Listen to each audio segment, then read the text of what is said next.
Body shaming గురించి like ఇండస్ట్రీలో కానివ్వచ్చు, మన ఫ్యామిలీలో లేదంటే ఫ్రెండ్స్‌లో మనం ముందు కాకుండా మన బ్యాక్ ఎండ్‌లో చాలా మంది చాలా చాలా మాట్లాడుకుంటారండి.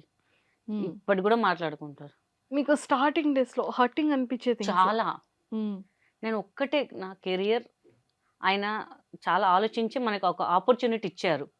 మన కెమెరా ముందు రావాలంటే ఎంతో అదృష్టం జేసుకోవాలండి. యెస్. నిజంగా. యెస్. అది యెస్. మనకు దేవుడిచ్చిన వరం అనుకుంటాను హ్మ్. నేనసలింకా. సో, చాలామంది అన్నారు, అంత సుత్తిలే వీళ్ళు అది ఇది కావాలని చేసుకున్నారు. ఏదో టాబ్లెట్స్ వాడారు, అది వాడారు, ఇది వాడారు అని." లిటరల్ చెప్తున్నాను గదా! బిర్యానీస్, నెయ్యిస్ ఎట్లా తిన్నాను అంటే నిజంగా అసలు 4-5 మంత్స్ గట్టిగా అసలు డైలీ అసలు హ్మ్. నాకు తర్వాత విరక్తి. నెయ్యంటే విరక్తొచ్చేసింది. ఫుడ్ అంటే విరక్తొచ్చేసింది. ఏంట్రా డ్రెసెస్ పట్టేవి కావు.